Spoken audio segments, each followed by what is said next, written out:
So we'll go on record. I'll take over this part, Michael, but the host has usually ran through the agenda. But I'll gladly recall what we're dealing with. First and foremost, this is, You're asking if we could raise the volume a little bit? okay.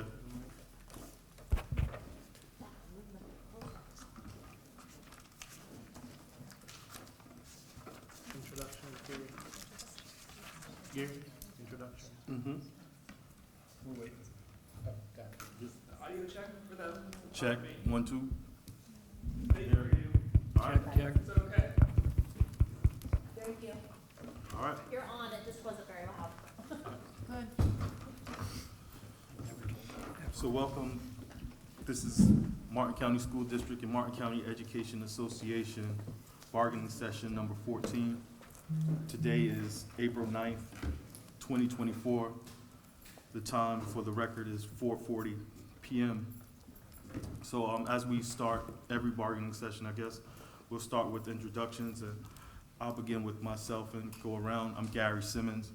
I'm the chief negotiator for Martin County Education Association for Florida Education Association.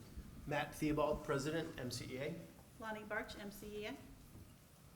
Dan, we'll go to you. Sure. We'll finish Dan yours. Gorostiaga, MCEA. Pat Holtz, MCEA. Susan Rayo, MCEA. Mark Howells, Coordinator, Martin County Schools. Sherry Richardson, Coordinator, Professional Standards. Lisa Estevez, Assistant Superintendent, Student Support Services. Carter Morrison, Assistant Superintendent, Finance. Jeff Raymond, Director of Recruitment and Retention. Michael Spellman, Chief Negotiator. Julie Sessa, Assistant Superintendent of HR for the district. And this is Trish Gillum and Lindsay Tarpley. They're helping with notes this evening. Welcome, Trish. Always good to see you, Lindsay. Yeah. So we have a couple of proposals that we owe a response to. The district has more than we do, but we have a response after looking at the voluntary transfer proposal that the district has put forward. And then the district owes us a couple of responses as well. The response from our millage proposal. We're also owed a response to our payroll deductions counter proposal. And then there were supposed to be the official language for the salary proposal for us to review, as well as the leave language that the district owes us a response on. It was something else, Matt? Oh, and supplements, correct. Thanks, Matt. That's why I'm here. Yeah, I've got all that. I also had,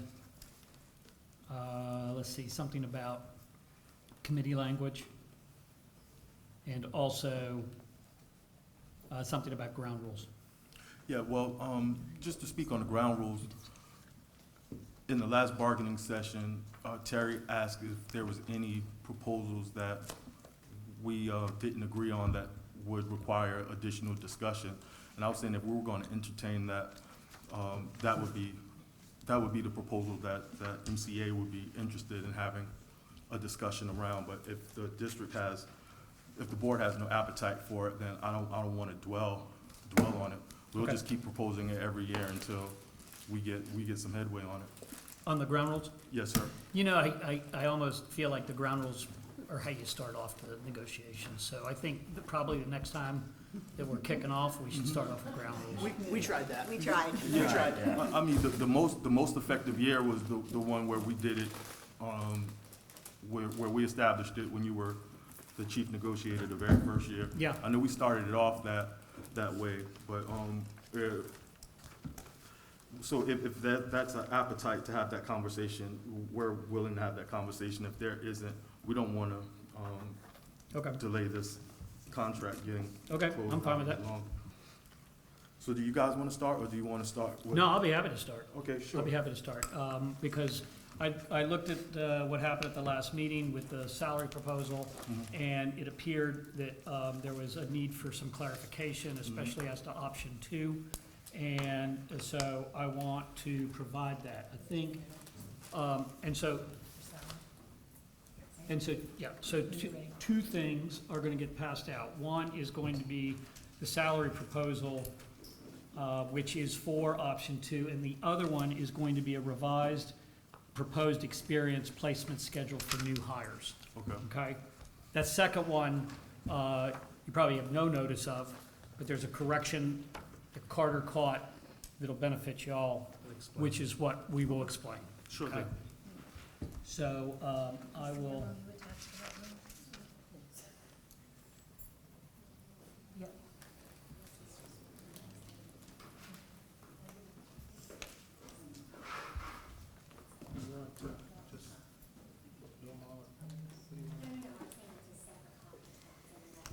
hold on a second.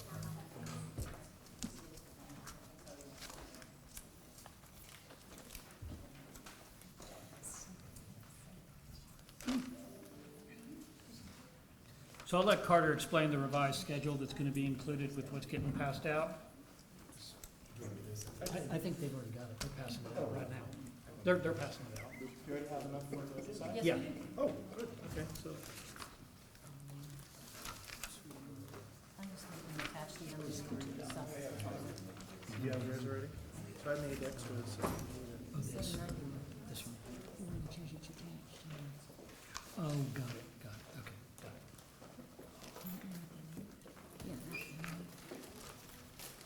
Thank you.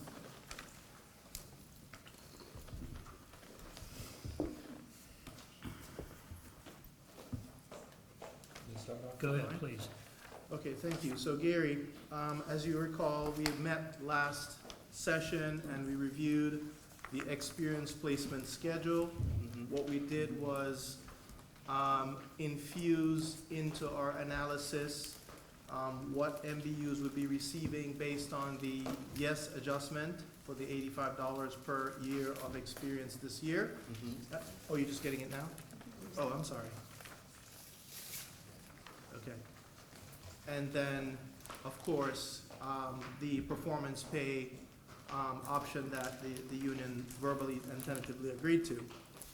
In going back and checking my work, we did discuss that we knew that there was 6 MBUs that would be leapfrogged because essentially it would be reversing the schedule at that level.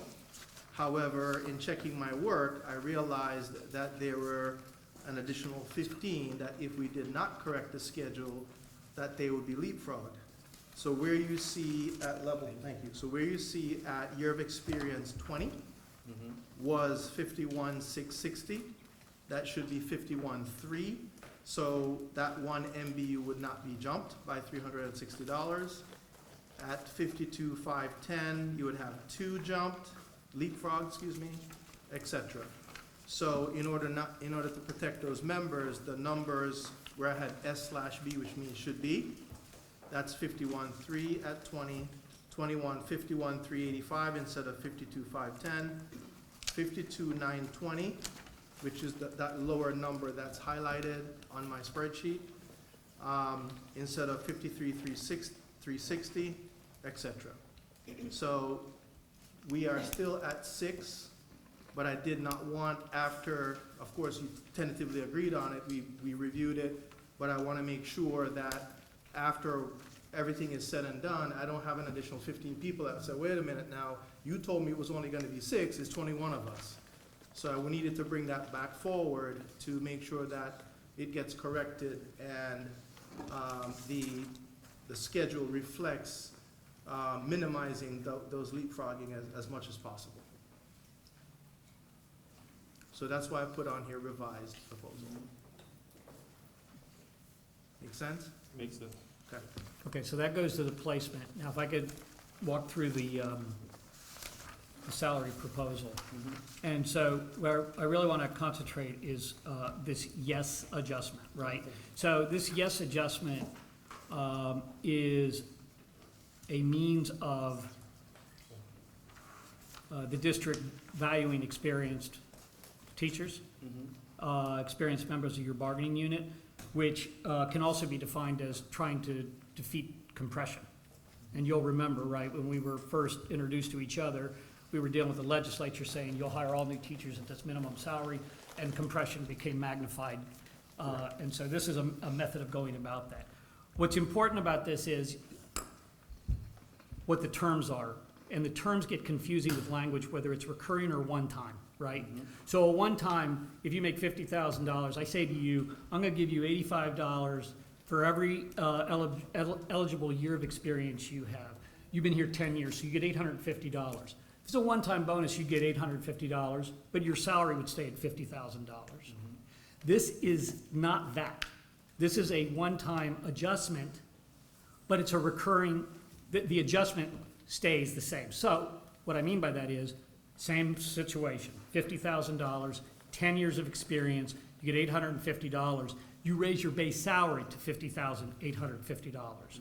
Next year, your base salary is still $50,850. So that is to clarify what is meant by this yes adjustment. And I don't think that that was necessarily clear in the last bargaining session, so. Yep. So what, I understand that 100%, but what confused me is that there was a video prior to us coming at this bargaining session, and in that video, it was explaining how this yes proposal was gonna make Martin County #1 in the treasure coast, et cetera, right? But when I'm looking at this proposal, it's saying that this is beginning in 23-24. So I'm back at the table in Indian River on the 23rd to negotiate next year's salary. This is, we're still trying to finish this year's salary. So the reason why I'm interpreting that way is because we can't honestly go on record and say that saying yes to a one-time salary adjustment is going to move us up to #1 when we're currently trying to catch up to the other districts. So that's the reason why when we negotiated the one in Indian River, we negotiated for us to continuously build upon that base in compression. And you know, and we may be able to, when we get into 24, 25, deal with that, but this is not Indian River, this is not Okeechobee, and how we got to where we are is really irrelevant to the point of let's trying to finish this up. Yeah. I recognize that your side has taken a position that the district's been dragging its feet. I have some counter arguments to that, but you know, the point being that this is a step where everybody is gonna get $85 for their years of experience, and it's not just a one-time deal.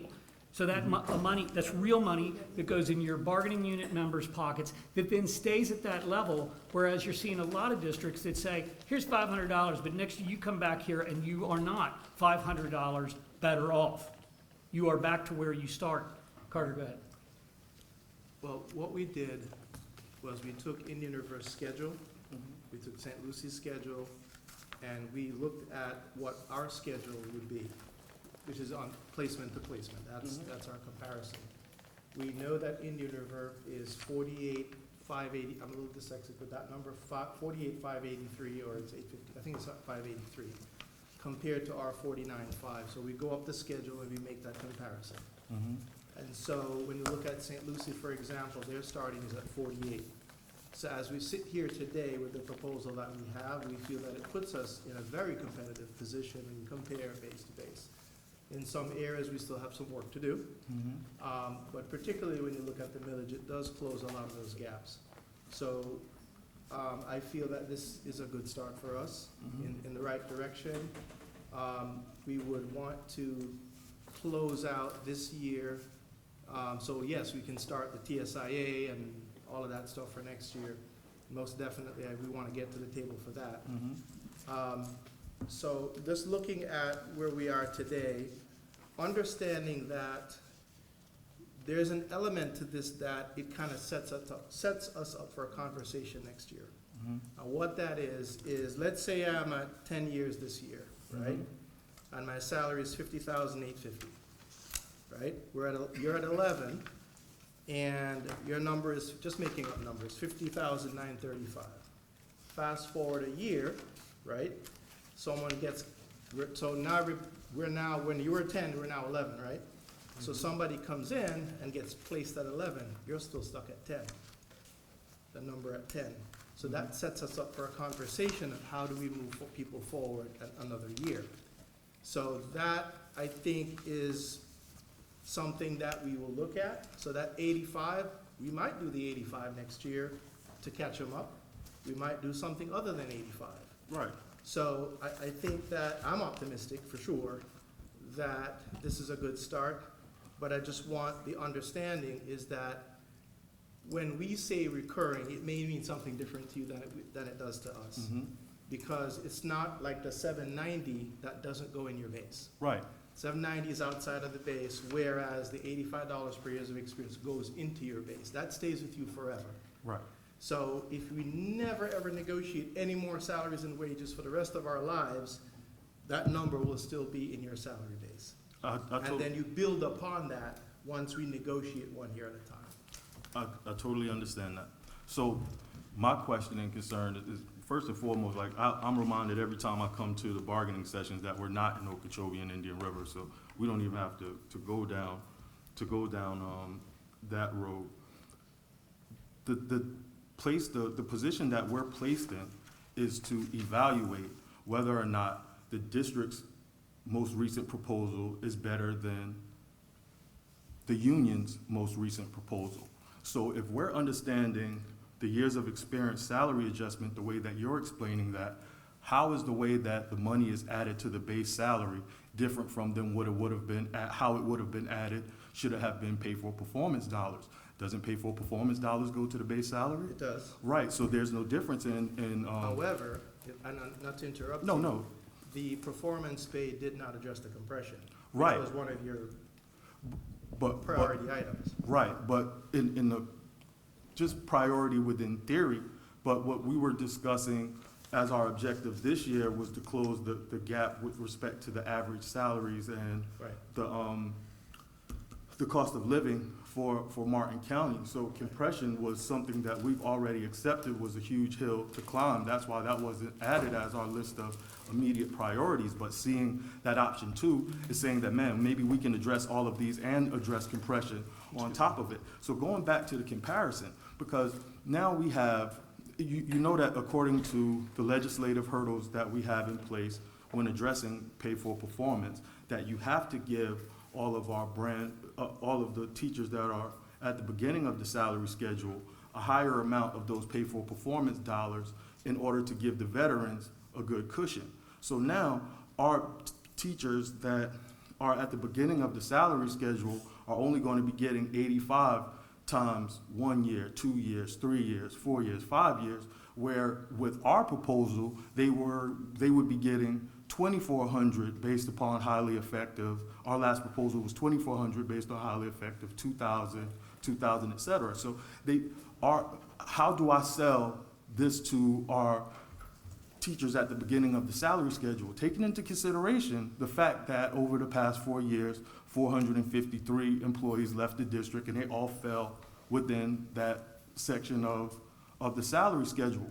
How would we be able to tentatively agree upon option 2, the way that it's currently explained here today, and tell those individuals who we're trying to retain that that's a better option versus putting $2,400 on their, to their base salary?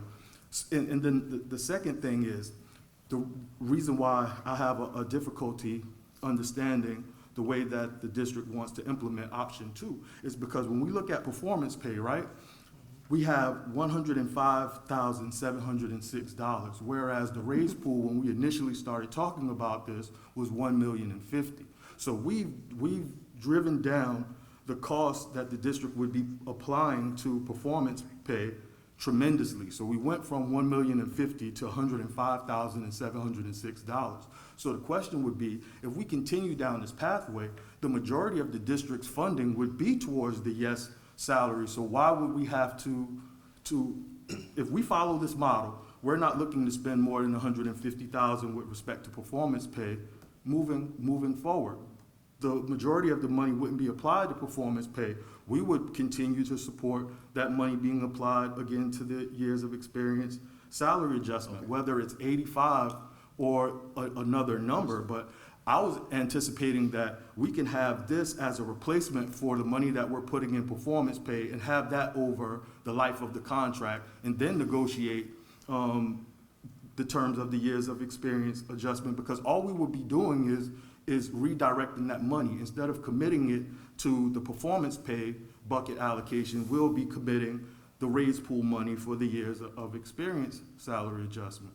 Okay, so just so I'm kind of understanding what you're saying is you're essentially expressing a preference for a model moving forward. That's what our interpretation was, listening to, because I'm trying to figure out how your proposal will be better than our proposal. So when you put Right. the best and final offer on the table, that puts us in a position to do a comparison. Right. Is your offer better for the entirety of the bargaining unit, or is our offer better for the entirety of the bargaining unit? So when we start doing the comparisons, the apples to apples situation is how the money is being applied to the base schedule, right, to the base salary. It's identical when you're applying it through the yes salary adjustment and the way that you're applying it for pay for performance. But with the yes salary adjustment, we don't come up with the legislative hurdles that we have. So in this year, our teachers at the beginning of the salary schedule is benefited because they still get the money from TSIA, That's right? correct. So it offsets the disparity between what they're Right. getting in the yes supplement. Okay, That's the way that I was looking at it moving forward, because Okay. we have a one-year fix where I was looking at, this is more of a permanent tattoo instead of one of the Understood. gumball. so looking to 24, 25. Right. When we get there, I think what we have said is, in essence, we're talking past each other for the last 13 sessions or so. So I think that laying that out gives us a signal of where you'll be looking for, what our proposals would kind of be looking like coming forward, if that's what I'm hearing you say. Because this year, we dealt with the, and I don't mean to pick on any one specific, but it did resonate with me, one bargaining unit member in your team that essentially said it was painful to see what was happening with the TSIA over the years, and I think we heard that, so of course, we came back with a proposal that recognizes and deals with the compression. We know that the TSIA pretty much favors the performance pay model. Again, we'll negotiate 24, 25, when we would love to start that immediately, because you're correct in the sense that us saying that we are, for example, we know 49.5 is at the high, is at the Treasure Coast, but that only lasts until you bargain and sign an agreement somewhere else. Right. So we just have that window where we can market that. So we want to get to the table as soon as possible as well for 24, 25, so we can start. We know what the allocation is. We know what that is. We would hope to see that by the time teachers come back in the fall, that we would have something hammered out. For sure, nobody wants to go to Tallahassee in October. We've been sent letters from the DOE indicating that the superintendent will get an invite to Tallahassee, and you've seen other districts go up there, and we don't want that for us, for sure. I think that we have traveled a lot in terms of our proposal. You were correct, we did start off at $1,050,000. We're at $1,500,000 now. And so I think that it's time to hopefully, with the other pieces that we're gonna present, get there. And so at least for next year, we will have that, we can communicate that to the board, that that's the model or the preference that you see going forward, because you know TSI is gonna come in, it's gonna favor one group, which would probably disadvantage So another. Carl, how much more years do we have left on TSIA? It's up to the legislature. The governor announces, hey, I wanna do this, and it's up to Tallahassee. Yeah, I really don't know. just because that's just the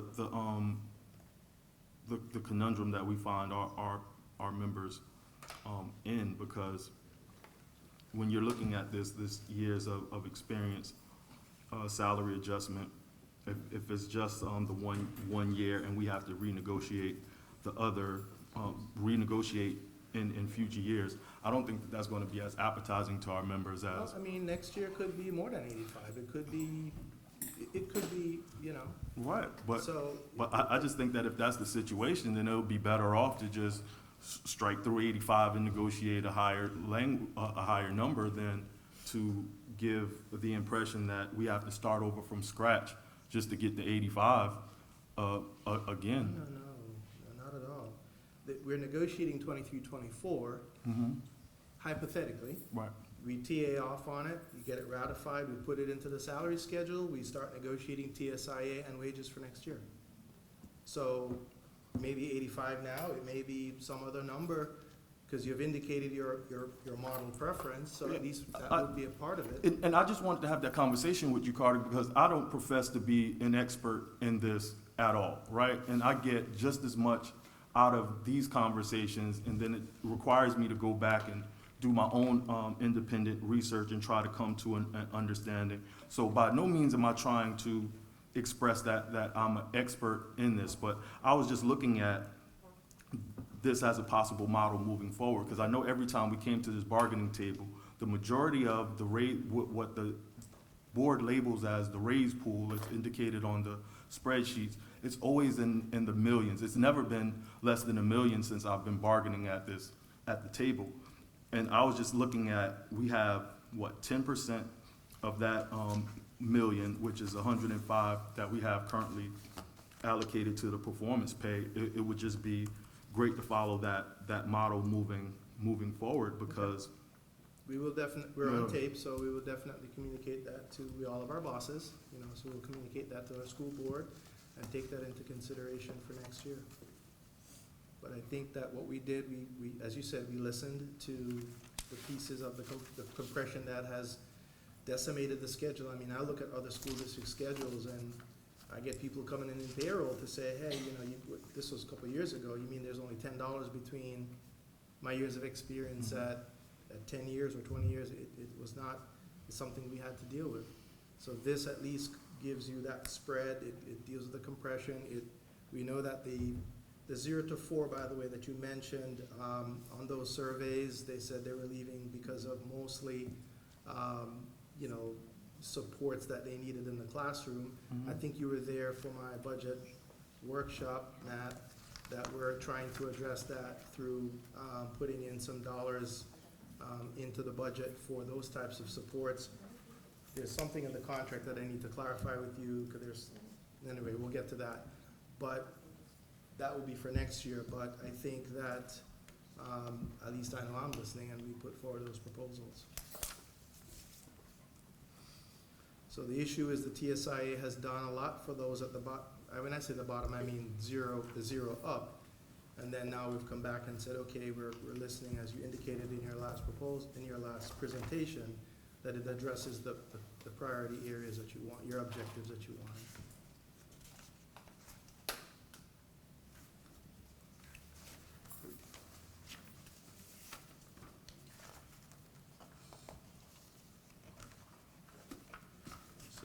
I mean, if you, and just let me make sure before I open my mouth. I mean, let's really realistically think about it. You've got roughly 1,200 members, and next year, if you give them 85, it's $102,000. We take that out, and you've mentioned you've never seen less than $1 million, so maybe we roll everybody up by the 85, and, you know, I'm not bargaining for next year yet, but I'm saying there's ways we can discuss that. But I think it's important to have a clarification of a pathway moving forward without, I know that I wouldn't dare conclude that you're attempting to bargain for next year. I just think that it's good to see the pathway, because the reality is, I do want to shorten this process, whether or not we get to ground rules or not. I'm just trying to significantly reduce this process.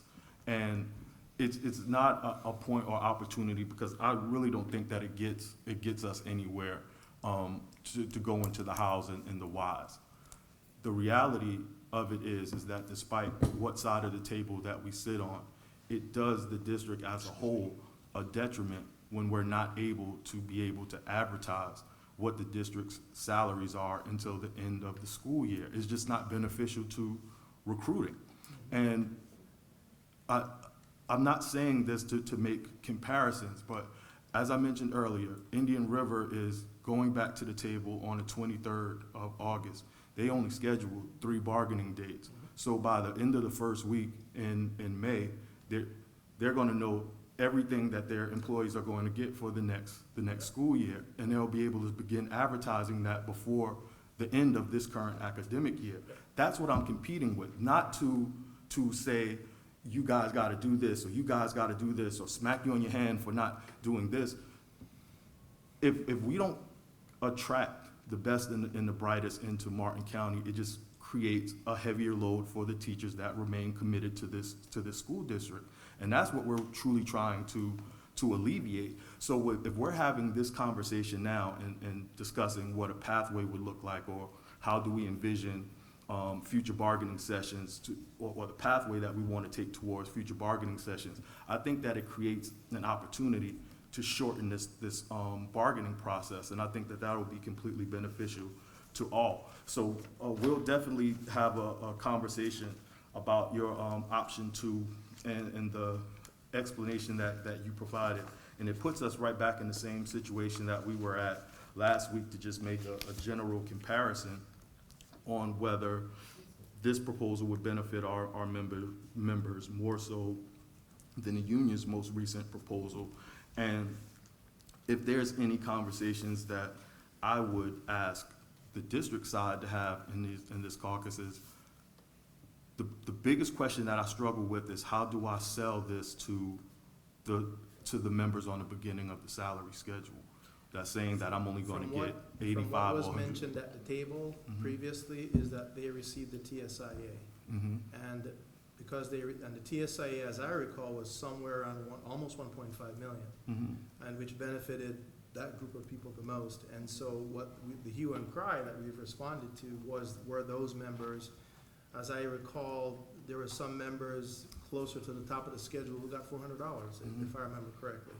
So that's the balance that you asked for. We addressed the compression, we addressed all of that in this proposal. So we look forward to hopefully getting that wet signature on the tentative agreement, Mhm. that we can put this one behind us and move forward. So last thing, and then I'll be ready to move on from this point.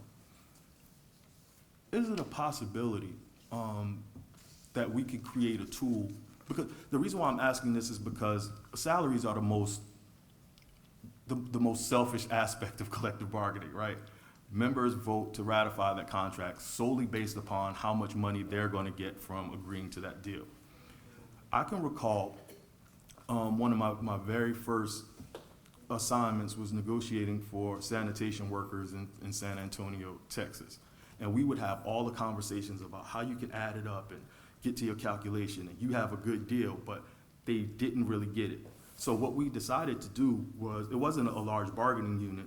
We were able to give them individualized printouts of what they were going to get should they ratify the current agreement. Now, I'm not interested in killing a lot of trees and having you send out a lot of papers, but is it a possibility that we can create a formula tool that can be sent out to members, that they would be able to plug these numbers in or what have you, and make a determination of what the total compensation that they would receive from this economic package, the TSIA money, the one-time bonus through ARP, the YES bonus, the pay for performance, and finally the millage, and then have that formula give them the totality of their total compensation. And if you want to just get extra brownie points or a couple of stickers, then maybe you can calculate what the total percentage is as well. I showed you that spreadsheet. Yes, and that's where this idea is born from, because if they're able to see it,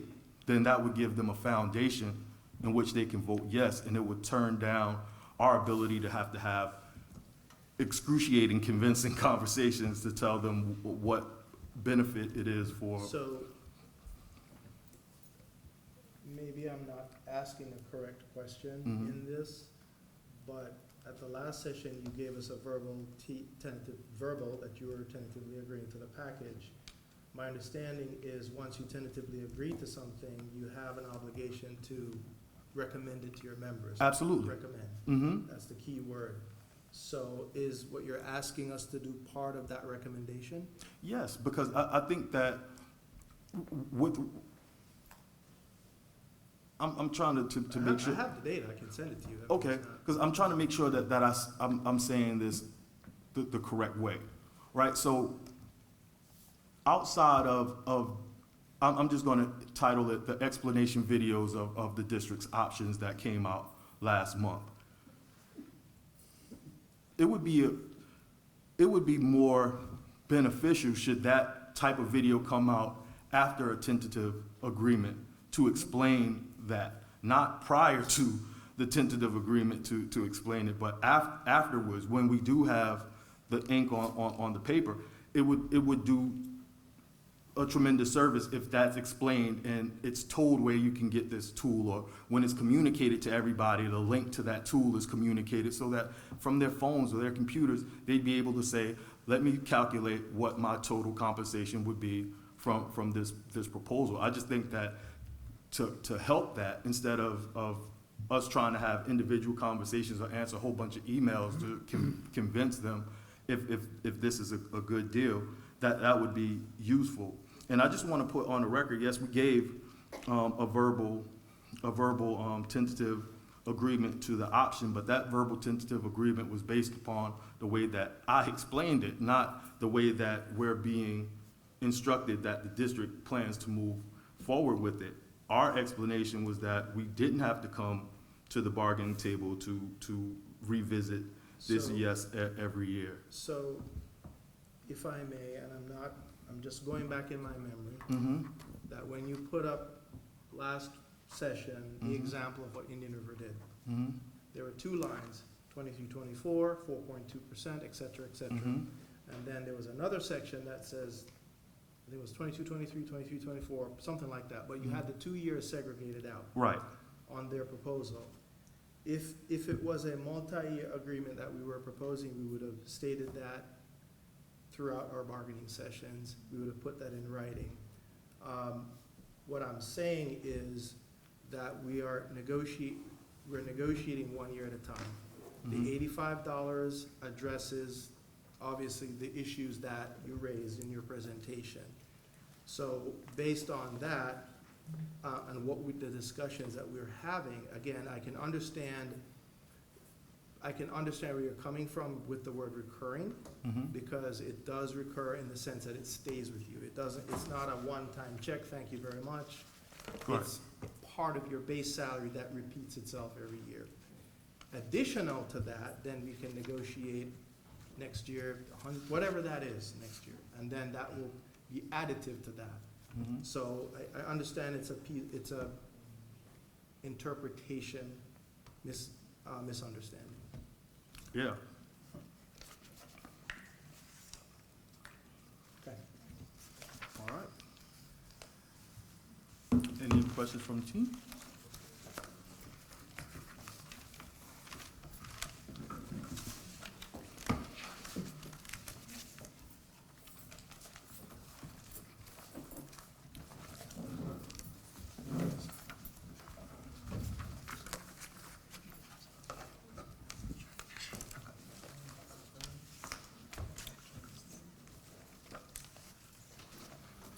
Okay, next thing we're gonna pass around is not really a proposal at all. It was a proposal made back in February of the leave provisions. And so,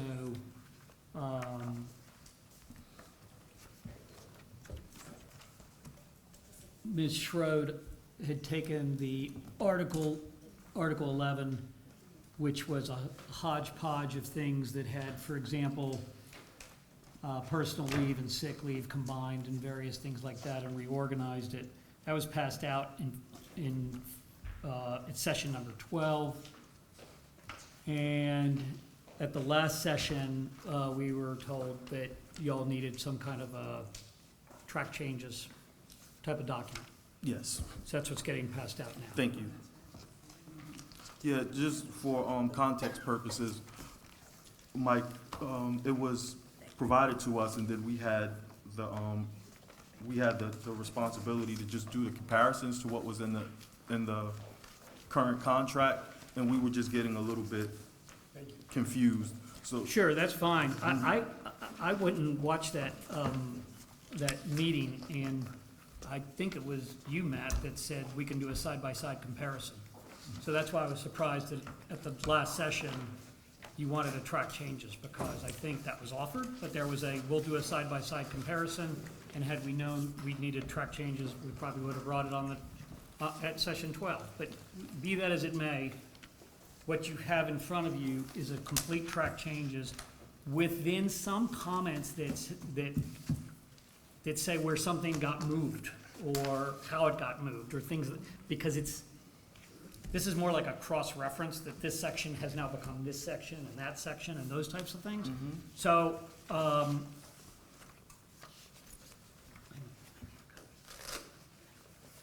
I also, on the first page,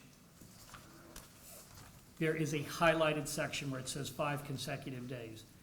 So this was something that we caught when we were doing these track changes. What Christine had passed around was that absences in excess of 5 days in 1 month require a verification. That is an absolute error. The error, it was not just 5 days in any month, it's 5 consecutive days that somebody's out. So that's why it's highlighted and in blue. It's in blue because it was moved through Christine's initial proposal in February, but when we went through it, I caught that it said 5 days in a month, not 5 consecutive days. And it's supposed to mean 5 consecutive days. Yeah, okay. And we asked for a track change just because we didn't want to set a precedent from the historical way that proposals were shared across the bargaining table. We did, and I believe it was myself, not Matt, that volunteered to do the side-by-side. And I remember struggling to do the side-by-side, which led to that statement. But that's neither here or there. Is it safe to assume that all of the language that is in blue is new language, or? That's right. Okay. Language in blue is new, strike through is strike through, and then, and I think that's it. And then there's the highlighted section that I mentioned to you.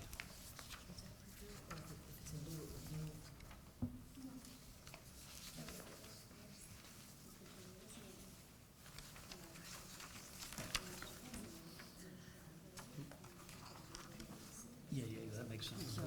So if it was cut from a section, it's struck through, but it may be moved to a different section where. Yeah, I'm seeing that. Yeah. Yes, I'm seeing that. It's a lot.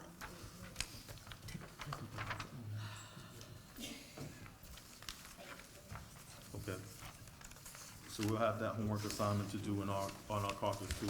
And we plan to work through these, this evening, not to take these and. Okay. Question? Yeah, I do have a question. Please. In line 2, where it says absences in excess of 5 consecutive days shall require verification of illness, including but not limited to a doctor's note. So what would that, besides a doctor's note, if you're out sick, what else would you want? Including but not limited to. So what does that mean? Well, that's a good question. That was existing language in the, No, it's in blue, so it's no, new. but it was existing language that was previously, I believe. Because, I could see including a doctor's note, but not limited to a doctor's note? Yeah, it just does make you wonder who else can verify an illness. Right. Yeah. So,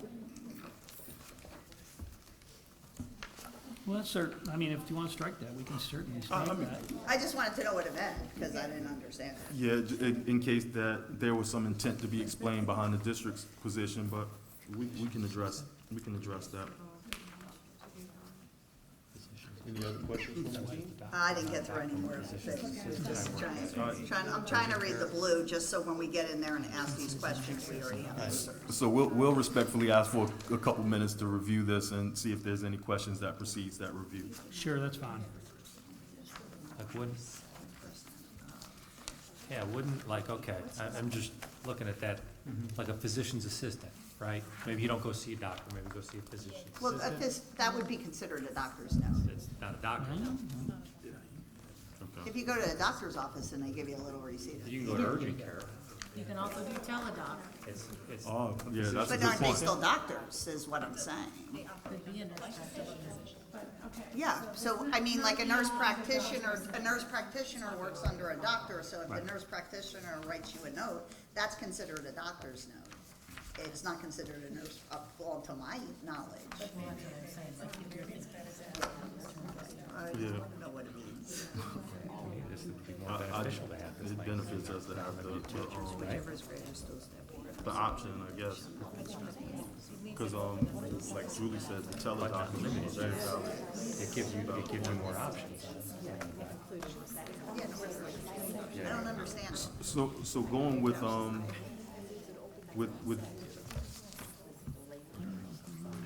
see, It's on the back of the first page. Not a doctor.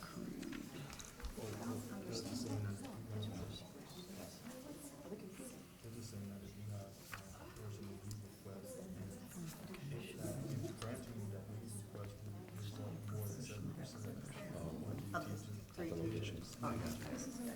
So it's, in other works or other professions, it's called, it's like a hardship, operational hardship. Right? So I it's just didn't called like understand the way it's written, Yeah, 7% operational or 3 hardship. teachers, whichever is right. All right. Okay. So do you guys have any questions? You're still reviewing? Okay. They're still reviewing. I get it now. Okay. Yeah, that's what it is. No, that's fine. I'm looking for what- You want me to move on to something else, or? Well, I'm just giving them an opportunity Okay. to review it and see if we have any questions. So Okay. we can get, the most work done in a caucus. Yeah, I just don't wanna get in there and have questions, Yeah. then have to come back and then go back in there. So, Aren't you good? Oh, you guys stay here or do you go out? So I'm ready when you guys are. I'm not ready.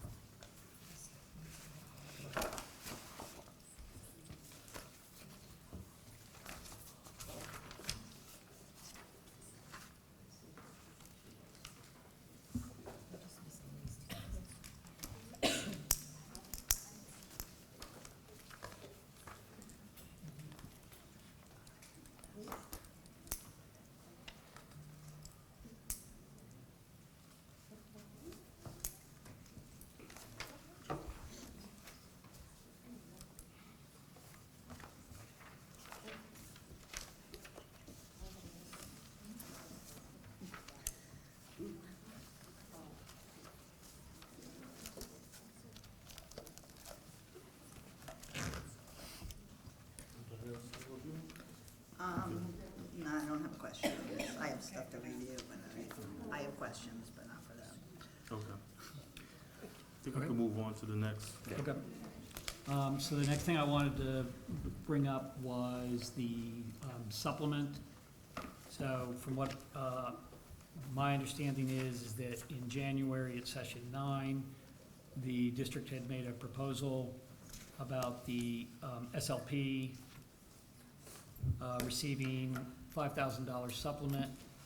And my understanding is that that was directly related to a letter from MCEA back in August of 2023 that talked about a critical shortage of teachers in this area, and specifically put $5,000 for all qualified SLPs. And that was the district's response to that. It is also my understanding that that was considered a last and final offer in supplements. At the February bargaining session, the MCEA provided a counter proposal with a number of different club sponsors for things like music and various other things. For SLP, it was split, and none of them were at $5,000. The short answer is that the district rejects that counter proposal. As was said before, we believe that there is a path to get to the supplements, rewarding these types of folks. I think that's more of a 2024, 2025 project. When we said that the SLPs would be our last and final offer for the 5,000, that is precisely what we meant. And so I am, again, putting that proposal back on the table. So I don't know if we need to pass this out to y'all, but it's the same as the January 18 proposal.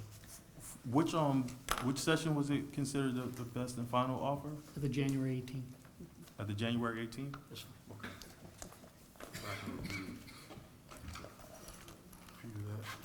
So do you need that passed out again?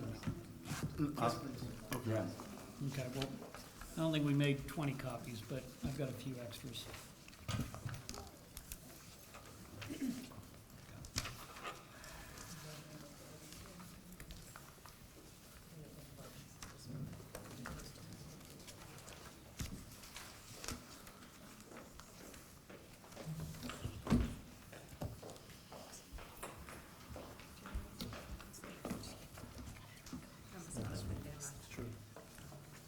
That's true.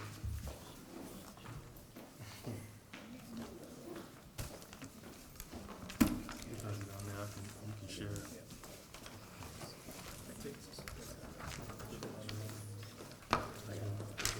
You have one for them? Oh, you have your own? I got my own. Okay. Okay, yours is just, Yeah. you got one, I just, Okay, she can have one. She have that one. Okay.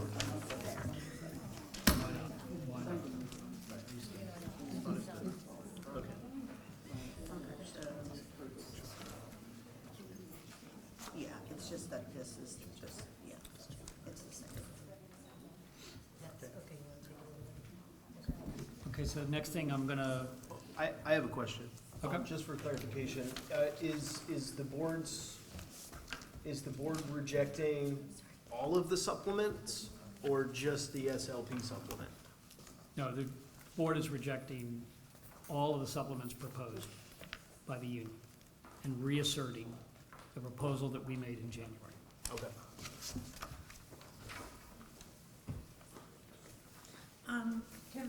I'm looking at my notes from that time, and I just wanted to point out that I have a note that says, and this might be for you, Lisa, next to ESC teacher supplement SEHP, it says I wrote error CCC credential. Is there something not right there, or is that just my notes or weird?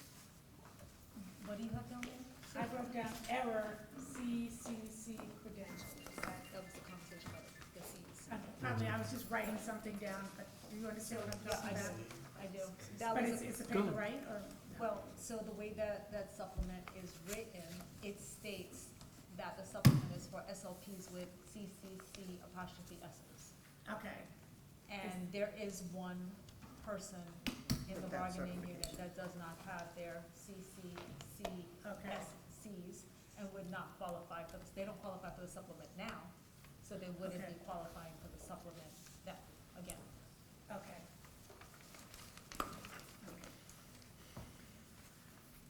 I just didn't know if that was meant to be changed at some point, and then, so that's why I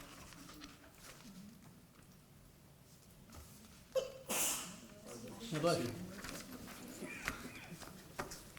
Gary, I've also passed out something about the committees, Appendix D, and the language that is changed is in red at the top, which talks about for the purpose of, that the upon request by superintendent for the MCEA committee shall. It's shall. Okay, Yeah, if either one says they want it, the word shall is there. okay. May? And then the committee is for purposes of recommendation only. Those other, those ones that are listed and the page numbers, we have printed those specific pages and changed the word shall to may, depending upon if one of the two parties requests. There is no such supplement committee that we could find anywhere in the contract. And the evaluation committee is being taken out based upon the statutory changes. Can I add something to that? In the paragraphs that we TA'd on last session, there is a committee on the last paragraph. Yeah, that's what I was about to tell you, evaluation But we committee. took out all of the evaluation language as we're drafting, so when we Right. are done with the But, language. but the evaluation committee stays intact to It does. offer recommendations to Yes. to the principal, Yeah. I mean, to the superintendent. Yeah, sorry about that. How about the early release committee? That's intact right now. I'm sorry? The early release committee is being used right now. We're not We're striking not any of striking it. these, it's just that if you'd like to have a committee meeting, we have one, if we'd like to have one, we have one. So it's, But how about if teachers, like, I don't understand changing something from shall to may, because shall means you have to do it. and it's on page 92, it will be in that sentence. Page 92. Well, the top one that says This appendix right here, D the comments. Appendix D, Committees? Yeah, that's the shall, okay. So, if we're reading this correctly, page 92 determines if it's formed, and then when it's formed, it follows the language that goes from page 15. Okay.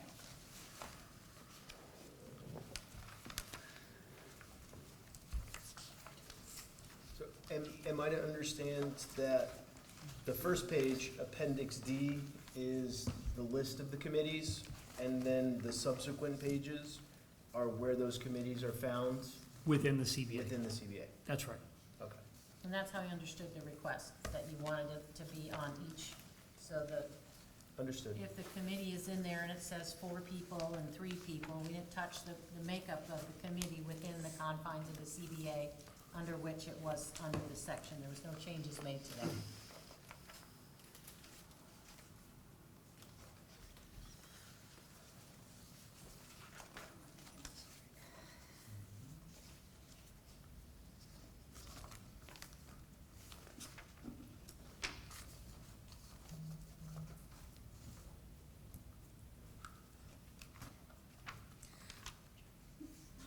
But I'm on page 17, and I think there's a mistake, because, so the strike-through is on the second sentence, and it says the committee may be composed of 8 appointees, 4 by the superintendent and 4 by the association. Understood. It should be in the first It sentence. should be in the Matt. first sentence, Matt. We were doing that at 4:33 before we came over here. AM or PM? Both. I think my confusion is that, and you can correct me if I'm wrong, Mikey, but I thought that we had counted that we didn't like changing any mays to, any shalls. musts or shalls to mays, and the negotiated compromise was we could leave the language as it is, but then do the committee may be formed, but then Right. once it was formed, it followed the old dictates of the contract. That was my And understanding. that was my shared understanding Mine too. as well. Because Yes, so now to change all the language. if, like, according to the way that this could be interpreted as presented, is that if the superintendent or MCA makes a request for the committee to be formed, and then we go to this language, you still have the option to do it or the option not to do it, because it's shall instead of you must or you will. So it gives us the option to ask for it, but once we ask for it, there's an opportunity, according to the way this could be interpreted, for that to be rejected. Okay, well, that's not what that's what Yeah, we're trying to you're get not across. being Yeah, so, So what we may, I mean, here's what we might do. uh-huh, What we might do is, just look at this first page that has the Appendix D. And, if we have to revisit these terms back here, revisit them. But I think in our haste to get this thing done, mhm. that, we may not need all the pages that are behind this one. I'm inclined to agree with that suggestion. I'm reading this, that like each school, if a faculty council wanted to go, we would have to submit a request for each individual school. That's a lot of work. That's what we're going to, it's this part that I don't know. Right. Changing the last two. No, I know, but when you read these other events in here, and change it.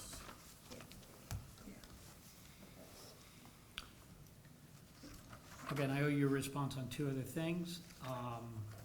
The first deals with a proposal regarding the payroll deduction language and the contingency upon if a court determines that the legislature's enactment is invalid or unconstitutional or what have you. We're gonna reject the union's proposal. I think that if any court does that, we will be required to bargain that issue. And so I don't want a contingency bargain and have it where we go back to something automatically based upon a court decision. There's also questions about whether what one court does, another court might not do. Do we have to wait till the Florida Supreme Court gets it, et cetera, et cetera? So that dealt with that proposed language on the payroll deduction.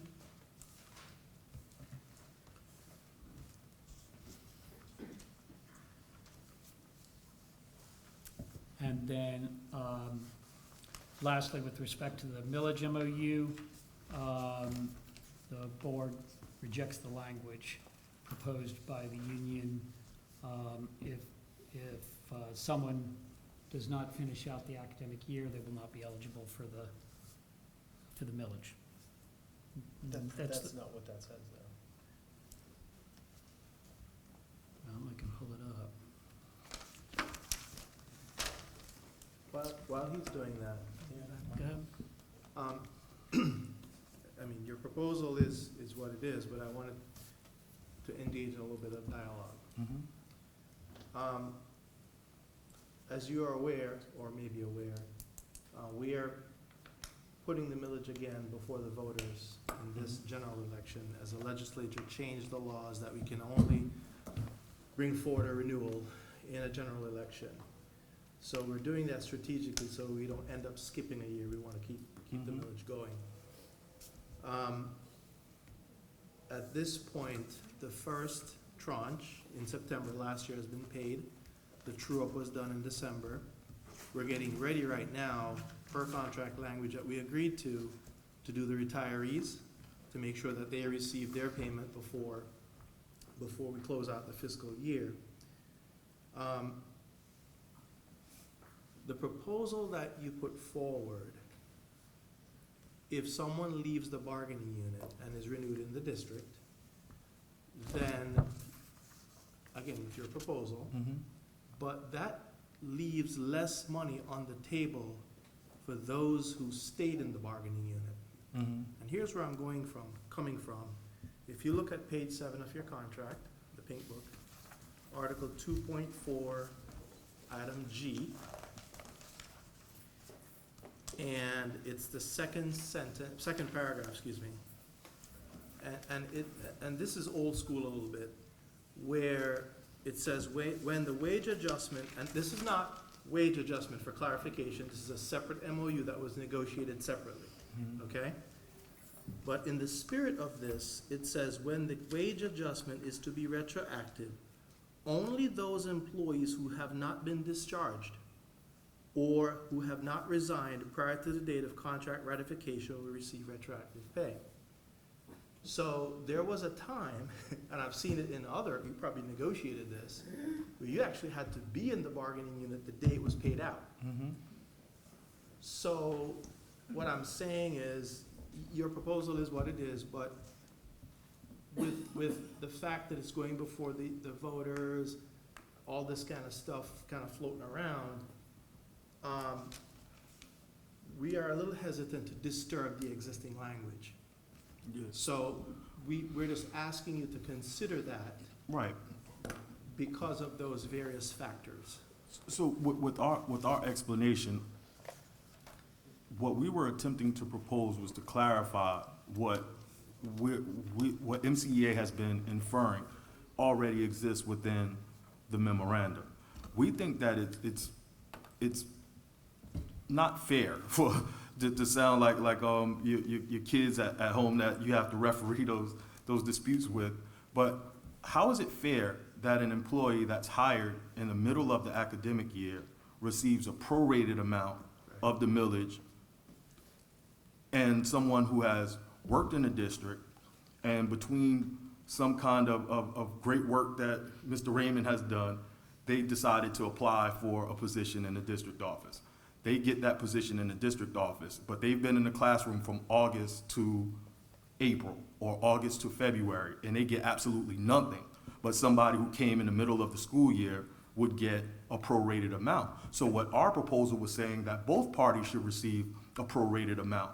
That instructional person who dedicated 4 or 5 months in that academic year to a classroom position and was promoted out of that bargaining unit into an administrative position, they should still be recognized for the work that they've contributed into the classroom. Because if they're not receiving it and they've worked it, how is it fair for someone who comes in the middle of the school year? Because the language says that you have to work the entire academic year. But the person who's coming in the middle of the school year didn't work the entire academic year. They worked a prorated amount of it.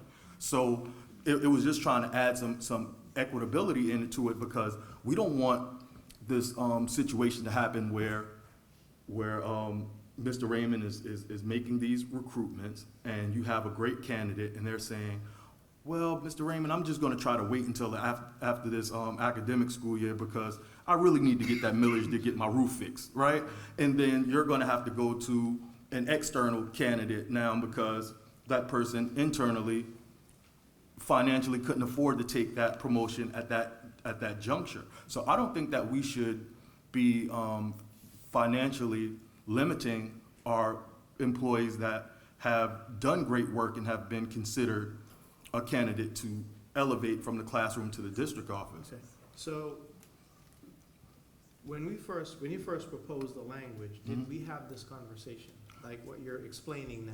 Yes, because we dealt with this issue in labor relations without. So it was a conclusion from the labor relations meeting, or I don't want to go into the specifics because it's privacy, right? Understood. So as a result of this, we agreed that we would clarify this language at the bargaining table, Okay. and then we clarify it at the bargaining table, and it gets rejected. So we're saying it's fine if it gets rejected, but should this issue come up, we're still going to hold firm to our argument that we presented that led us to make this proposal, that our language already infers that the person would receive a prorated amount. It's just that we were trying to avoid going to arbitration to get that inference settled. I was not aware of that information. Yeah. And I think what I'm trying to do is to engage in that dialogue that we talked about, Mm-hmm. which is, hey, give me your reasoning, I'll give you mine, and then we either reject or agree or whatever. Yeah, but that was just the sole purpose of it. I was not aware of that. Yeah, just to balance it, because if we're giving a prorated amount to one, we're not giving we're giving a prorated amount to a brand new person in the district. But the person who has given you several years of service is getting the short end of the stick. I think that the person who's worked in a classroom for several years for the district and then elevated to the district should definitely receive the reward if somebody walking off the street into the district is receiving it. That's just was what we were trying to attempt to make it a little bit more equitable. Okay, fair enough. All right, thank you.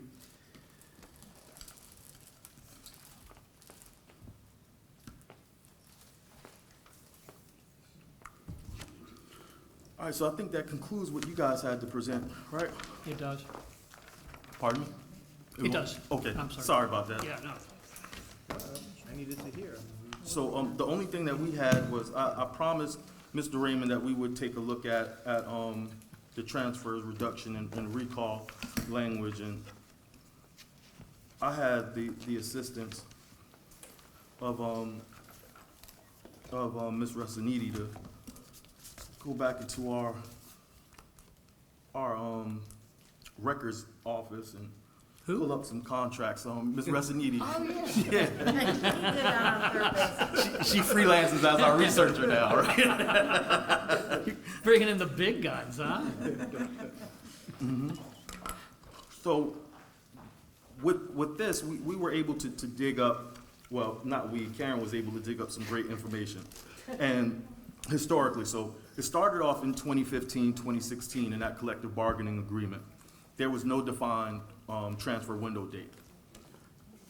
In the 2016, 2017 collective bargaining agreement, there still was no defined transfer window date. The addition to the transfer window date came in the 2017-2020 collective bargaining agreement. That addition made established the transfer window ending on the second Friday of July.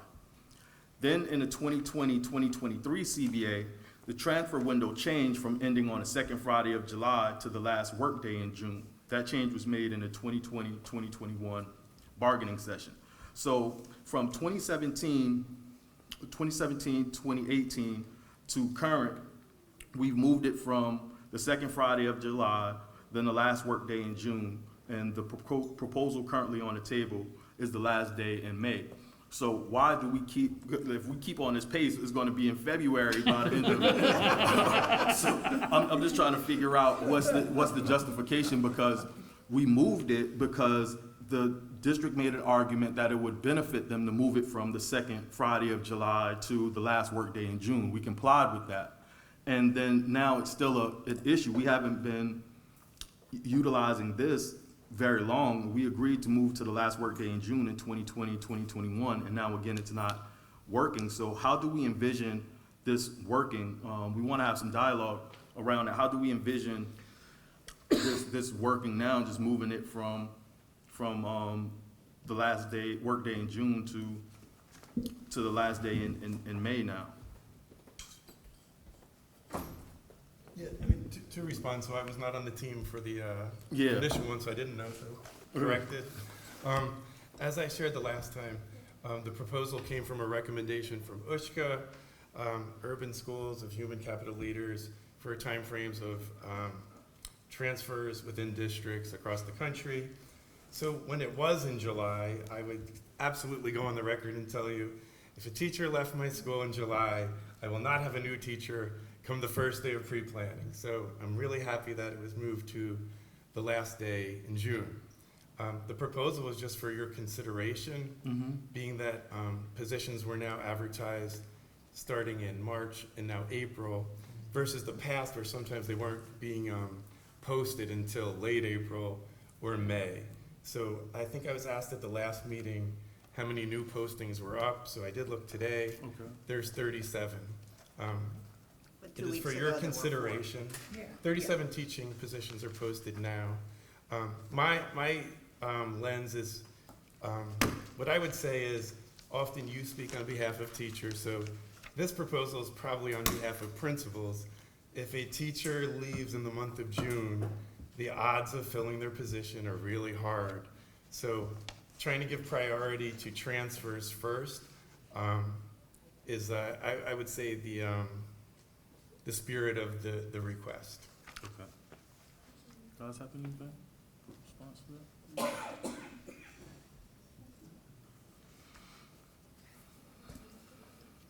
All right.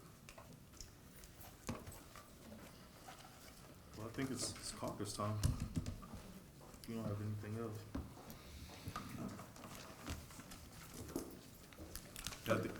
We'll respectfully request to caucus to consider the proposals that the district has made.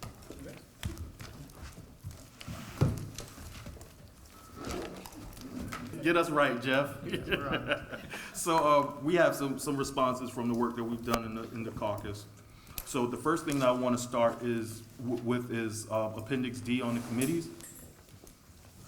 So what we would like to agree to is the first page that proposes that upon request by the superintendent on the MCEA or the MCEA, a committee shall be formed. The committee is for the purpose of recommendation only. So we're going to agree to that language in Appendix D, but we're going to reject all of the changes that follows in the articles. Okay, that's fine. And I think we had that understanding prior to going into caucus. So, that's fine, and what I would, like further suggest just for cleanup purposes is that everything that's listed under that paragraph, that we just delete it. Okay, Are you fine with that? I'm perfectly fine with that. And I will draw red lines through it with my pen for my copy to reflect that. Yes.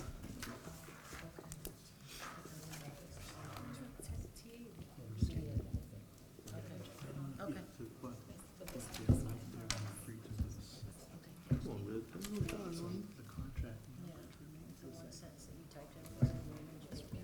Yes.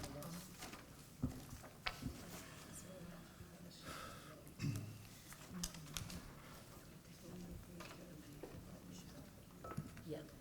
All right. So that takes care of Appendix D.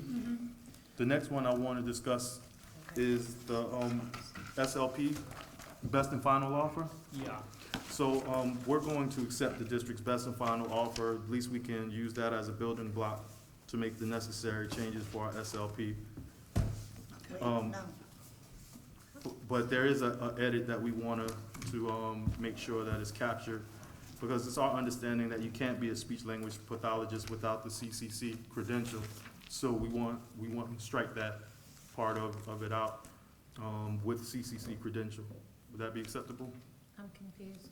So the way the current language states right now, it states that you must have the CCCs, And the job description does too. and the job description says it as well as the The supplement. supplement, right? Okay, That's the, so, so that's gonna be the issue. How do we ensure that one person that is a CCC gets this? They're not. And when this was presented, you said you had to do some Yes, changing to we the had writing, that and there has been no So, changing. so an individual who's been doing the job as an SLP in this district for over 20 years is not going to get a supplement for being an SLP? That's correct. She's not getting it now. have the Cs, right? She's not getting it now. doesn't have the Cs. She gets a supplement as indicated in the one that you guys are deleting. One second. which one of No, the? I misspoke. I take that back. Yeah, I think that's right. Oh, the paper that you just gave, so supplements. I don't know, Yeah, the supplement job description then gets changed, and it's not changed here, the supplement, what Job does it take, what description. does it take to change a supplement job description? board approval, We need to see that. takes board approval. And the board's not willing to, We haven't had that, We in haven't all had that fairness, we conversation. haven't had that discussion with that.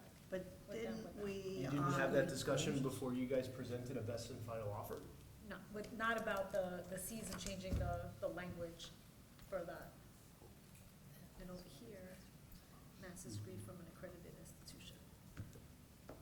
Because the job description, It does. says. Because They don't have back, it here. do you remember the date of the session that we were told the language was going to be changed? And It would need but to be there's changed. nothing that's been changed. It would need to be changed in order for them to do that. I, of course, would not have an issue in going before or presenting that information to the board to see if they would be in agreement to remove the C's portion.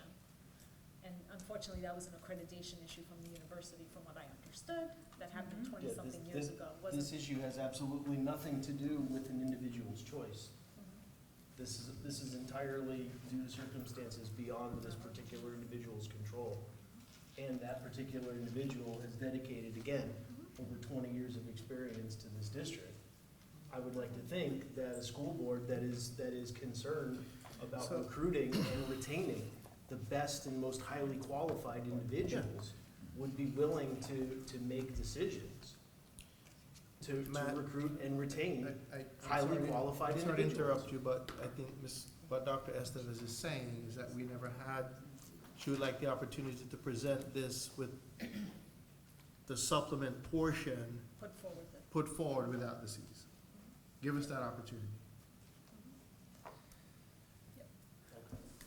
What was Because, that part? We doing- I'm sorry. I would have to put forward a change to the supplements and not include the Cs. So you don't have the authority to agree to that at the table? I do, any changes for jobs or job descriptions is not Has to be board solely approved. on, it's not, these are board-approved job descriptions as stated in the bottom. This one happens to be board So, approved so in you don't have the 2014. authority, you don't have the authority to do that at the table? To change a job description? I can't change a job description at the To bargaining accept, table. to accept the proposal? Not that includes changing the job Okay, description? okay.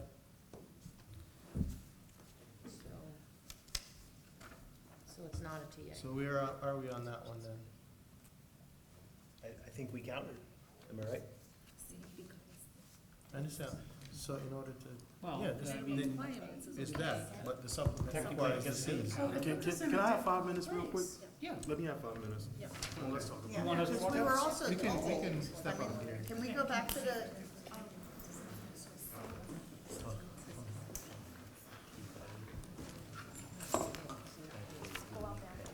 The teacher's calling Mr. Dodo. We're live. Yep. All right, so, we're just having a discussion about, the proposed strike through. I understand what's being communicated with the fact that that has to be addressed through a board action. But we just wanna, follow up with that on the labor relations side to make sure that we have a plan to address that, that removal with the board, and then after that action takes place, then, we can, have a discussion about fixing this at the bargaining table, if that's a possibility, just to reflect the change, in the job description from the Okay. board action. Okay. Does that seem like it's a feasible pathway towards the resolution for getting that CCC credential, part removed? Is that an acceptable pathway towards that? Well, I think it's an acceptable pathway, but are you talking about into 24, 25? Because I'm not sure how quick we can get in front of the board about a job description change, so I'm just trying to, Yeah, I just think that Clarify. as long as we take the actions to prepare to start having that conversation when we discuss, 24, 25. yeah, we'll be happy to present that to the board and see if there's something we can do either, because I don't fully understand this CCC designation, or why this particular person didn't qualify or things like that, Well, but we can probably find a way that. It was an accreditation issue, Michael, so, the person took the necessary steps to get the CCC credential, but ultimately, the program that she was going through didn't get accredited, so. Okay. That's what it's an unfortunate, situation, but we're just trying to figure out a pathway so that one individual, person who's performing in the same capacity isn't singled out and not the only one receiving, the supplement.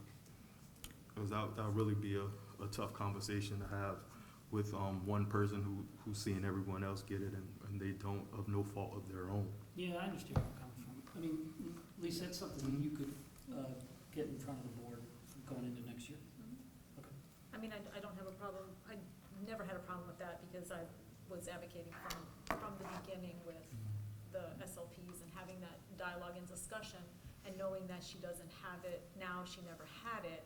The only thing that we may run into is I do believe that and I don't wanna go on the record in saying something that may not be accurate, so I'm gonna preface it by saying I do believe that all speech and language SLPs who are going through school currently, when they're coming out of school, have their Cs. And so what we're saying is we're looking to change language for possibly just one person forever and always moving forward. That's all. So I'll make sure that that I have the information and I know for sure whether that's the case, because it might be part of the program.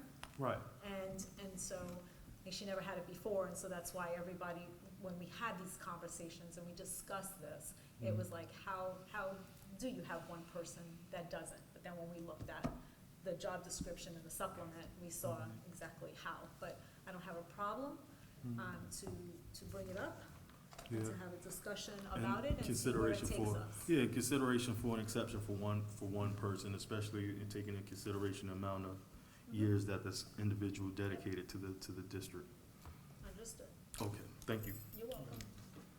So it's TA or We, No. it is the TA then? Yes, sir. Okay, great. The next one we have is the leave provisions language. And Michael, along with the conversation about supplements, et cetera, we're going to elect to punt this to another, to next year's bargaining, and just, like, I'll just give you a little bit of the reasons why, like, going through the proposal when we get to, line number 479, we see the strike through for the language for, the president's leave, and we didn't even have any dialogue about that. If we didn't see it, we wouldn't have known that it was being proposed to be stricken through, and I know we have the responsibility to read it, but, I think that MCA does a real good job of providing at least some content or explanation as to why we're making the necessary changes, so that should it come up in discussions, whether at a whether at a grievance table or arbitration table, at least we have on record a conversation about the intent of the need to strike. So it's just looking and seeing that, and we didn't have any discussions on the record about what the district's intention is. It just makes us have to look at this entire languages in its entirety, line by line, to make sure what we're actually agreeing to bargain away. And the length of time that it's gonna take to do that today, we decided that we're just gonna reject that and punt that back to another year. Okay, well, okay, so an offer that was made in February, is being rejected. Yeah, because the offer that was made in February had no strikeouts of the president release language. Like, this is the first time that we're seeing this, the strikeout of the president release language. Okay, but it was not in the proposal of February. Not to my knowledge, because if it was in the proposal for February, it wasn't indicated by being underlined by being stricken through. So it's a possibility that it could have been in there, but it wasn't presented as a strike through. Okay, So- so I guess what I'm saying is it was not in there. There were no strike-throughs, and there was nothing that showed track changes. Okay. That is true. Mhm. I can't sit here and either explain or, let's just stick with explain why it wasn't through track changes. Mhm. I do think open book is a great time to take articles like this one, which are just all over the place, and get them in order. Yeah. In the time we did ours, we did that with reduction in force, you may remember. I- I just completely shifted a section. But Mhm. I explained that, and we went through it, and I totally understand where you're coming from. Right. I suggest that we don't punt this to next year, because I can tell you right now that the board has no appetite for presidential leave being in the CBA. Yeah, and we have no appetite for taking it out, so we have a If we problem. have to impasse on that, we will impasse on that. So But we'll my impasse point- on it. But my point is, perhaps there are other provisions of this leave thing that we can agree upon, and not that. So, and so, if you want me to bring back a different offer that has more explanations of where stuff came from, I'm happy to do that. If you want to just impasse on the whole article, we can do that too. Well, I just think that to pass that off to us, to go into caucus and have a conversation, and then there's not even a discussion about that at the table, it just doesn't sit well with me. Like, it comes across to me as, all right, well, this is automatically a non-starter because you tried to slide one. One of those gotchas. Yeah, you tried to slide something past You're always us worried real about it. quick, so it makes you pause on it. because we all know the history. We know that we just got arbitration with respect to the way that this has been implemented. Why would we have a discussion to strike this out after we just wanted arbitration, saying that the way that we wanted this implemented was the correct way to have it implemented? It just doesn't systematically make sense for us to spend the money, because arbitrations are very expensive. We spend the money, we win the arbitration, and then we subsequently bargain that right away. So even when we win, we lose. Like that's, what was the name of that movie that won the Oscar, that was supposed to win the Oscar, but it was taken away? Yeah, so we're not interested in losing when we paid to win. And now we come to the bargaining table, and one swift stroke of a tentative agreement, everything that was awarded to us in arbitration is now vanished. That's not, I don't think that's, yeah, that's not, I mean, I don't even want to go on record and describe, give you an adjective of what I think that is, but it's not cool at all. It's not cool at all. And it may not be cool, but that's how collective bargaining works. And Right, just because and you won we- the arbitration award doesn't mean the district wants to ever do this again. Yeah, And but- this is open book, and that's But the why we're thing, doing this. but the thing is that this is the commitment made by previous board members before this board. And That doesn't matter. I understand that, but the thing is that it's currently in the contract, and the only way that it comes out of the contract is if we agree to take it out. So if the No, that's district, not the only way. well, have the district take it out and then advertise that you're the best district at the Treasure Coast. Because Right. we lost presidential leave? Because Then we'll every- be happy to do that. Yeah, so, and that's what I'm saying. Every other district in the Treasure Coast has president leave except for Okeechobee, because they're so small. I want you to think about whether or not you want another proposal on all of the leave, and we can talk about presidential leave over here, or if you just want to reject the entire thing. No. You've had this proposal, and I understand that it wasn't provided, it wasn't explained, I wasn't here for that, I accept that responsibility. But you had it, you were gonna do a side-by-side comparison, and then then we put together the track changes. So there's no gotcha. I appreciate your comments under your breath, but the thing is that this is something that we are more than happy to say we're ready to get out of this contract. So that's gonna be our position, your position's gonna be, you wanna keep it in the contract, we may impasse on that issue. That's We may very fine. well- That's But do the- we impasse on the entire leave article, or do we Yes. just impasse on that issue? Well, the thing is that at this moment, it's very little pushback when we're communicated that the district has no appetite. You guys say the district has no appetite, we move on. We say that the union has no appetite, then it's all of this back and forth. If that's what you want to do over the whole leave provision, do it over the whole leave provision. We got to pay for impasse regardless. So if we're going to go there, we might as well get our money worth out of it.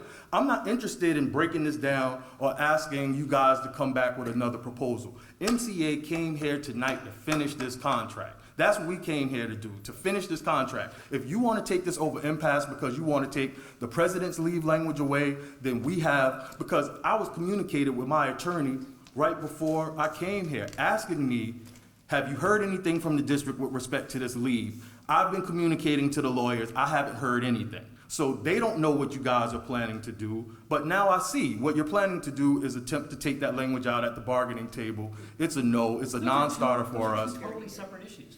Number one is how to deal with the award. We have 90 days under Florida statutes to deal with that.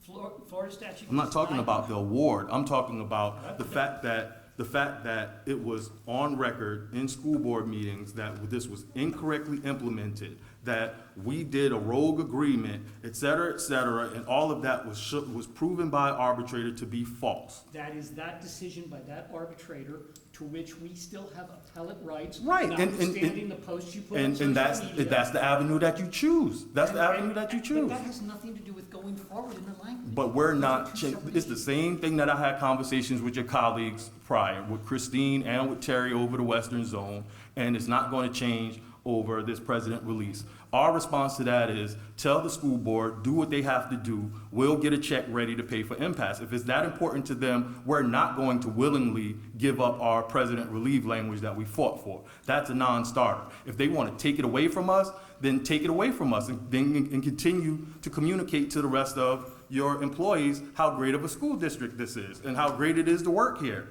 in comparison to the other school districts.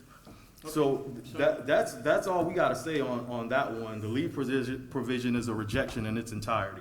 Okay. And when you're telling those teachers or potential teachers, make sure that the board tells them, that we as a school board have no appetite in giving you a voice with anything related to your working conditions. That we're not willing to give you, an employee that's 100% dedicated to you 100% of the time, because that's what they're saying. I'll pass that message on. Thank You know, a union that's telling teachers to sign up for the union and pay dues for a month so they can cancel in June doesn't have a whole lot of room. Yeah, I don't think you. Nobody in this district has ever said that. Yeah, that's a gross misinterpretation. Yeah, so put it in, like, present it Patently in, false. put it in writing, because I review everything that goes out, and there's no way that I'll let a message go out to tell somebody that they can sign up and drop in June. Like, that's, yeah, I'm not even gonna touch that. The last one is the salary proposal terms, and we're gonna agree to accept district's option number 2. Okay, great. Gary, about the revised. We're accepting of the revisions to the, yes. So there's an MOU also that's attached to option 2, did you see Yes, that? we're accepting it in its entirety, so that's part of the package. So the MOU for the 790 for the ARP money is included with our commitment to option 2. Option 2 in its entirety. Without trying to be too Yes. much of a pain in the butt, Mr. Spellman, the one minor change that we would request, Hold on. the one minor change would be my last name spelled THEOBALD, not B. I did not People type always, that. people I did always not like, type that. I'm sorry. peop- I think it was. Julie, you don't wanna be you've like seen, me, you've man. seen my badge how many I times know, now? I think that Come I on. typed that. So, it's Can not I my just fault. not let one thing go though, because, Michael, I want you to understand, these leave provisions that we've had since February, 6 pages, one side. What you gave us today was 8 pages front and back. That's 10 more pages of information. That's So to because these imply people- that we should have been aware of everything. That's because these people did track changes, and that's only because back Because in the 6 February, pages were we were told by the given. union. Does- we were gonna does be your- a 6 certain type of pages we were person. given Well, was well, what you planned to keep. It didn't tell us anything you were taking out. I just. That's 10 more pages removed. So, the reason why we ask for track changes, Michael, is because that's the precedent that has been set historically at the bargaining table. We don't put language on the table that doesn't have the historical strike-throughs. If you revisit the ground rules proposal, it memorialized that same sentiment. So what you're saying is not incorrect. For the consideration of time, we offered to just take it as it is and do a side-by-side comparison. We came back to the table to request the track change because it proved too difficult to go back and forth with everything being rearranged like that, to find it on your proposal and then go back to find it. So it was just too difficult. So we're not, by no means are we putting fault on the district. It's just figuring out a way that a language that has so many parts to it could have been easier to do a comparison to what was there before and what would the new changes be. So by no means are we trying to say that you guys did anything wrong or you delayed or anything. It was just proved too difficult to do the side by side without the track changes. But I'm glad that you did the track changes because we're made aware of the inclusion of the But president's he's not release saying that language. they delayed, we're saying we delayed.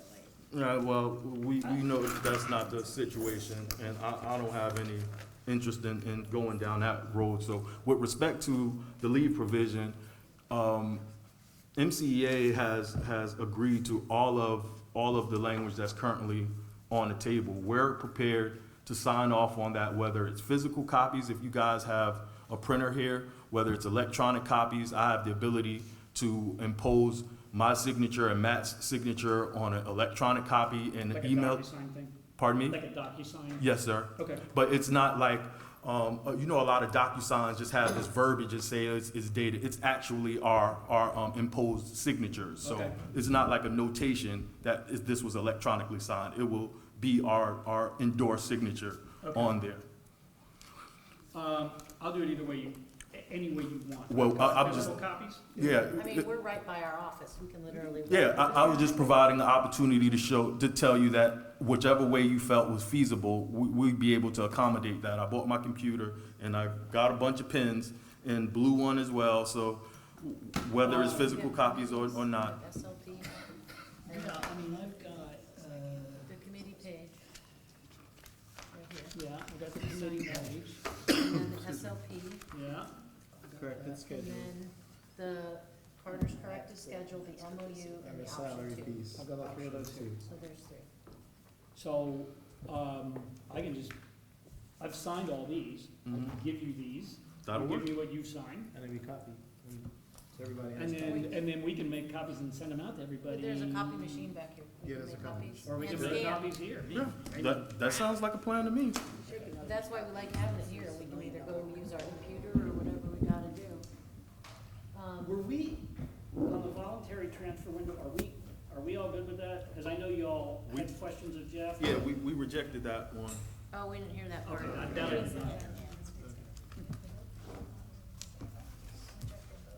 Did you say that here? The transfer was Yes. moving up. Yeah, prior to going into caucus, so, yeah, that was the homework assignment. If I didn't make that clear, I'm sorry, but Okay. that's what it was, what our conclusion was.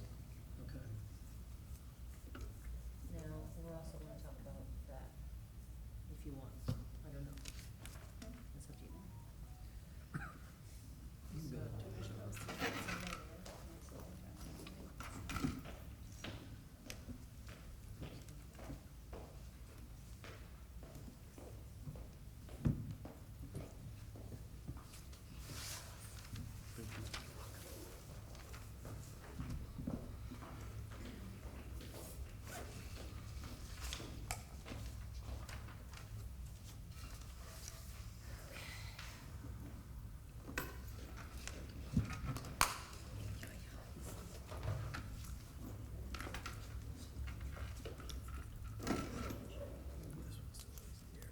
Yeah.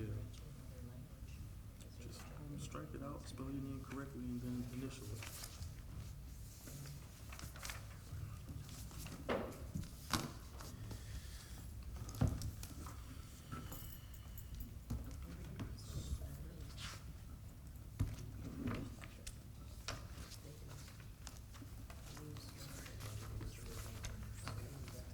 So the ones that you still need to sign, I'm flipping upside down over here.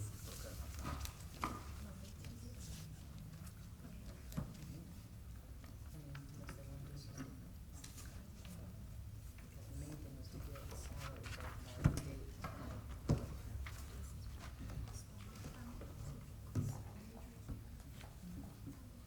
So that one doesn't require my signature, I don't have a, oh, it does? I just signed like everything in front of me.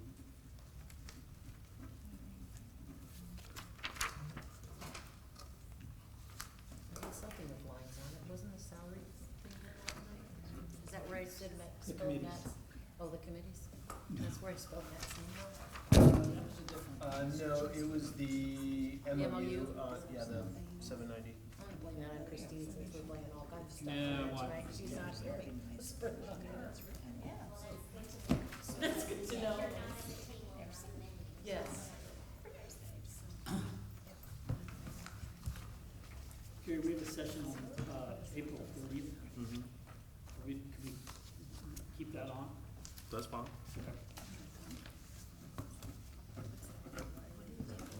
April 30th. And then they schedule a meeting. That should already be on the schedule. Yeah, sure. They don't wanna give, they still want to take credit from us.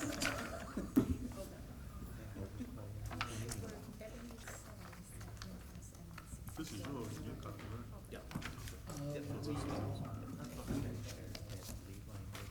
What we agree to April 30th? And I believe it says the location is Stewart Learning Center, but we'll let you know if somehow it gets changed. Okay. You like it here, better? Yeah, like it up. It's a shorter ride for me. Is it?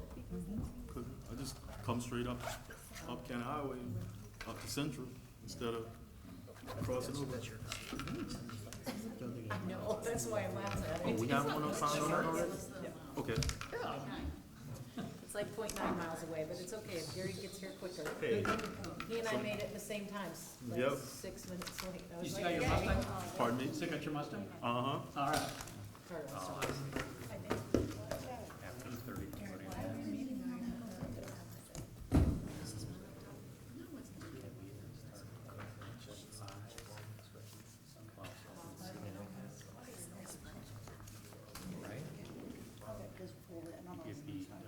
We can't ratify anything until all this is done. So they're getting all laughy because they were charged with the mission to get a salary schedule. We can't ratify. So they wanna drag it on. Wrap up on April 30th. Okay, works for me. Odds and ends. We got a few little odds and ends. I need my administrative days back, it's 2 days. I'm telling you, I'm hearing it from the other locals too. I don't believe they're not saying anything. No, I think we're, And I know Telling me that the, there's probably 25 or 50 people. you want us to make photocopies of those now, you want us to get the Would it superintendent's be- signature and then send them I around? think it'll be advantageous to get the superintendent's signature first. 75%. We meet That's tomorrow. what we usually do, right, A Lacey? lot of them. Yep. Is he gonna be there? Me? Is the superintendent gonna be there? Oh, I don't know. I'm not in charge of that calendar, luckily. But I might not. I just remembered. And, if we have to reschedule that meeting tomorrow, then I'm fine. We can talk about that off record too. Okay. Yeah, we can go.